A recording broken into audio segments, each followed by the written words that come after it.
বিয়ের পর্ব শেষ। এখন আমার সংসার জীবন শুরু হয়ে গেল। সেই একঘেয়েমি কাজ। সকালে ওঠো, ঘুম থেকে উঠে চান টান করে ঘরে পুজো দাও, রান্না করো, আর কি, এই তো জীবন। সত্যি কথা বলতে জানো তো, সবার না একঘেয়েমি জীবন একদমই ভালো লাগে না। একটু যেন চেঞ্জ হলে সব কিছু চেঞ্জ হয়ে যায়। তো যাই হোক, আজকে তার মধ্যে সব কাজকর্ম সেরে গেছিলাম মায়ের কাছে। আর আমার ভাই বউ এসছে, আর আমার ছোট্ট পুচকু আমার ভাইয়ের মেয়ে, ওকে দেখতে গেছিলাম। তো চলো প্রথম থেকে ভিডিওটা স্টার্ট করি। তো আমি সুস্মিতা, তো আমার একটা নতুন ব্লগ ভিডিওতে তোমাদেরকে অনেক অনেক স্বাগত। সকালবেলা ঘুম থেকে উঠেছি ওই 5:45। ঘুম থেকে উঠেই কিন্তু আমার প্রথম কাজ থাকে ঘরটাকে সুন্দর করে গোছানো। আগে বেডশিটটা ঠিক করব, ঠিক করে তারপরে ঘরটা ঝাড় দেব। ঝাড় দেওয়া হয়ে গেলে ঘরটা আজকে, যেহেতু আজকে বৃহস্পতিবার, তাই আজকে সব ঘরগুলো মুছে ফেলবো। ওইদিকে মা আর ঠাকুর ঘরগুলো, মায়ের ঘরটা সব কিছু কিন্তু মোছা হয়ে গেছে। শেষে কিন্তু আমার ঘরটা মুছে ফেলেছি। ঘর মোছা টোছা কমপ্লিট হয়ে গেলে চান টান করে কিন্তু আমি এখন ফ্রেশ হয়ে নিয়েছি। যাব হচ্ছে পুজো দিতে। বৃহস্পতিবারের দিন আমি ভাবলাম আজকে সকাল সকাল কাজকর্ম সেরে পুজোটা দিয়ে নিই, তাহলে কিন্তু ভালো লাগবে। সত্যি কথা বলতে কি জানো তো, সকাল সকাল ঘুম থেকে উঠেই চান টান করে পুজো দিতে বেশ ভালো লাগে জানো তো, দিনটাও যেন ভালো কাটে। হ্যাঁ, আবার একটা দিক কি, সকাল সকাল চান করলে ওই দুপুরবেলার দিকে যেন বিরক্ত বোধ লাগে, মনে হয় আরেকবার চান করি। এমনিতে আমার ঠান্ডার সমস্যা, যে কারণে আমি আর দুবার করে চান করি না। তো যাই হোক, দেখা যাক, গরম লাগলে অবশ্য আর একবার করব।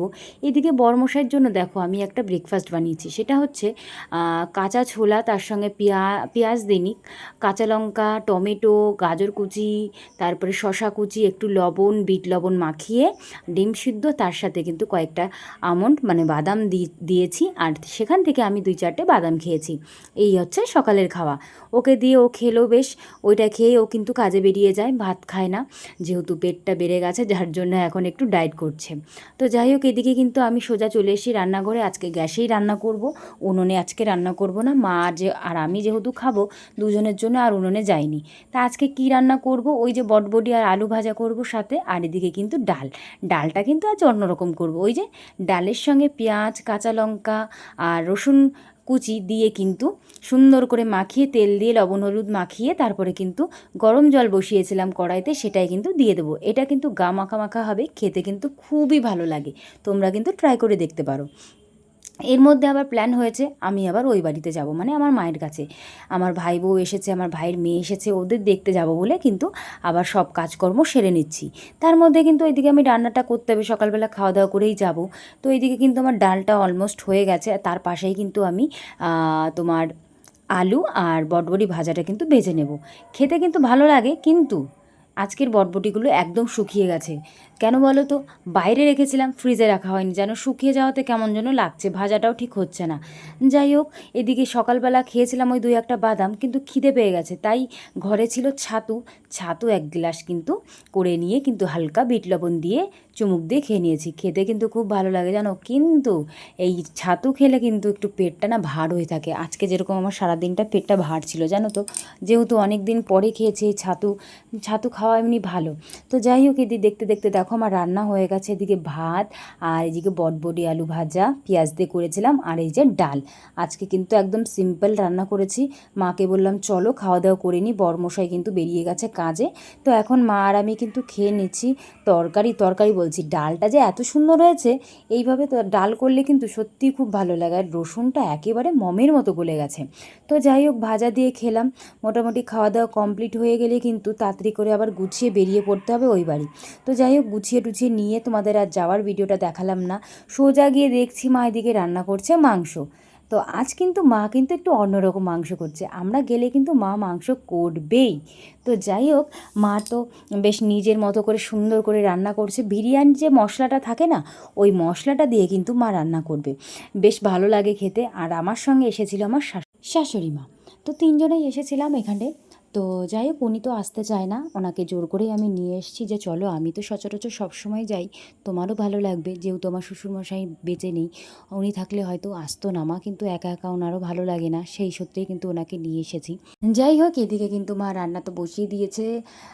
তো মানে মাংসের যে কালারটা যে এত সুন্দর এসছে, আর আমার মায়ের হাতের রান্না তোমরা অবশ্যই জানো, প্রত্যেকটা ভিডিওতে যখন আমি বলি আমার মায়ের হাতের রান্না এতটাই ভালো হয়, সেটা আর কি বলবো, সেটা আর বলে বোঝানোর কিছুই নেই। তো যাই হোক, এদিকে কিন্তু মা মা মশলাটা দিয়ে কিন্তু সুন্দর করে কষিয়ে নেবে। ওই যে মশলাটা স্পেশাল মশলা, ওটা কিন্তু মা বেটে রেখে দিয়েছে। ওইটায় মাংস দিলে কিন্তু খুবই স্বাদ হয়, বেশ ভালোই লাগে।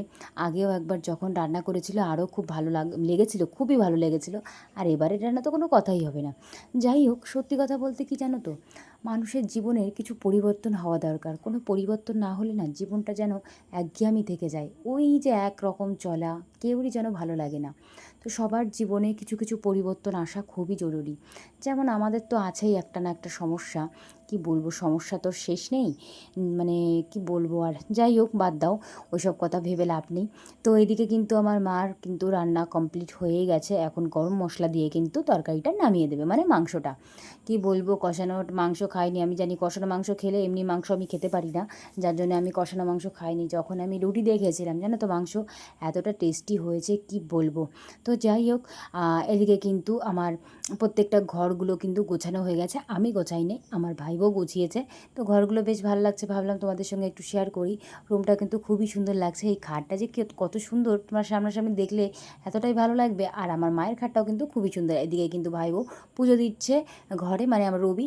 তো ওর পুজো দেওয়া হয়ে গেলে পুচকুটাকে খাওয়াতে হবে। আমি খাওয়াতে বসবো, প্রায় 1 ঘন্টা লাগে ওকে খাওয়াতে।